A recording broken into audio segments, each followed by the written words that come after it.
Ulrich, Null and Rue repeatedly referred to Judge Masipa's initial ruling, which of course was overturned by the Supreme Court of Appeal. Was that an attempt to win favour or sympathy from the judge?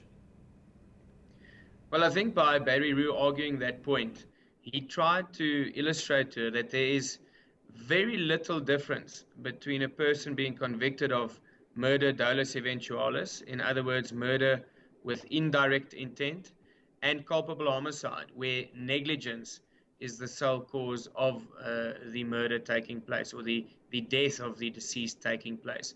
And, I think he did this in an attempt to illustrate that even though the appeal court overturned the conviction of culpable homicide and replaced it with one of murder dolus eventualis, the court still found that the facts remain exactly the same, and that a person, when committing a crime like that, is very close on the barrier where one can regard it as being negligence.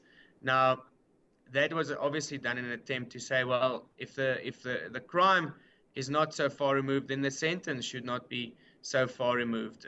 Whereas where Harry Null argued that the original conviction of culpable homicide was overturned and changed to one of murder dolus eventualis, it actually bordered very closely on murder directus, meaning that he had the direct intent to kill Rivas Steenkamp and not the indirect intent, and really trying to drive home that point that there's a big difference between negligence and indirect intent. In other words, being able to distinguish between, if I act in a certain way, it could lead to the death of another person. I reconcile myself with that fact, and I still act accordingly. And that's the point that Harry Null tried to drive home, in that he did not act negligently.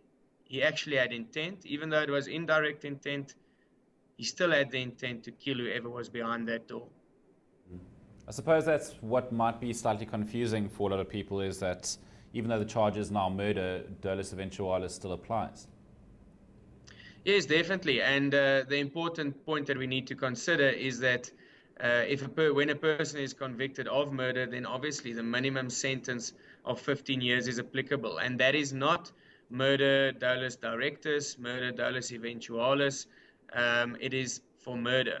And that is the important factor that the court is going to have to consider. So unless the court is satisfied that the defense team managed to prove substantial and compelling circumstances, she will be bound to hand down that minimum sentence as prescribed in our Criminal Procedure Act of 15 years imprisonment.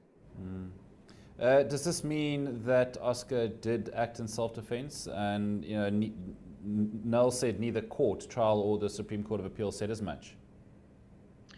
Well, I think that the appeal court found that he did not act in self-defense, because remember, if they had found that it was an act of self-defense, then that would have been his defense, and they would not have convicted him of murder dolus indirectus. So, it's a difficult concept. They found that even though he perceived there was an intruder behind the door, he had made a severe mistake in that perception of his, and thus they found that at the time that he acted in the way that he did, his life was not in danger, and thus he could not say that he was acting in self-defense. Ulrich, so what happens now? Day 4, day 5, on to next week? Yes, well, we now have to wait for Judge Masipa to make a decision. I do not foresee her making it on Friday.